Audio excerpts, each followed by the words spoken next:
Және сонымен қатар Аллахты дәріптеуде, Аллахты танытуда біз Аллахтың нығметіне шүкір етуіміз керек.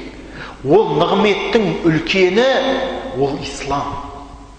Ол ла илаха иллаллах Мұхаммад Расулуллах.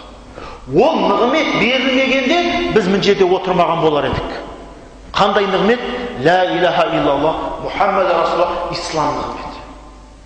Қанша бізден де мықты адамдар бар. Небір нығметтер берілген. Біреуіне сұлулық берілген, біреуіне дүние берілген, біреуіне дене берілген, біреуіне әртүрлі өнер берілген. Бірақ олар ең ұлы нығметке жете алмай жатыр. Біздің мына жерде осылай отыруымыз бір намаз бен бір намаздың арасындағы. Ол Аллахтың берген ұлық нығметі ла илаха иллаллах болғандықтан келіп отыр. Басқа еш нәрсе емес. Егер біз ла илаха иллаллах Мұхаммад Расулуллах демегенде біз бұл жерде отырмаған болар еді.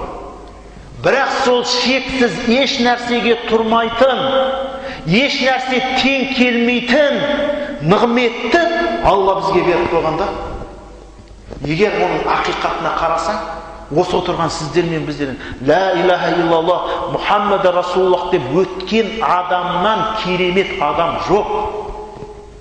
Пайғамбарымыз мән қала ла илаха иллаллах, кім ла илаха иллаллах десе, ол жәннатқа кіреді деді. Мән кана ақыру кәләмихи ла илаха иллаллах дахала жәннат. Кімнің соңғы сөзі ла илаха иллаллах болса, ол жәннатқа кіреді деді. Орадиту лакумул ислама динан. Ислам бұл ең үлкен нығмет. Өйткені инна дина индаллахи ислам. Аллахтың алдындағы.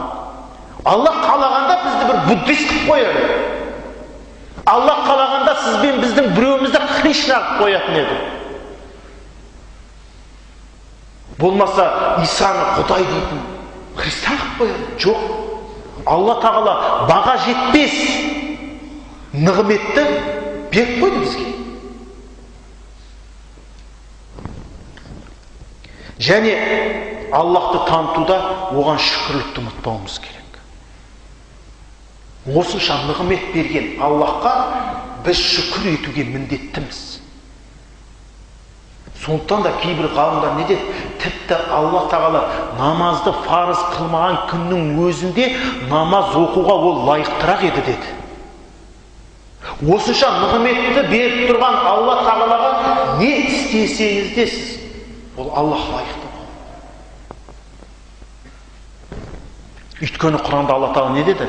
Ла ин шакартум ла азиданнакум. Егер сендер шүкір етсеңдер, мен арттырамын дейді. Ойын кафартум, ал егер берген нығметімді көрмей, оған шүкірлік етпейтін болсаңдар, фа инна азаби ла шадид, ақиқатында менің азабым қатты дейді. Біз Аллаға саншы шүкірлік қылайық. Бейбітшілік өмірде, мынау зәулім көркем мешітте астында төсеніші бар. Отырып дәріс тыңдаймыз, отырып ғибадатымызды жасаймыз. Міне Аллаға біз шүкір қылуымыз керек. Бұған жете алмай жатқандар бар.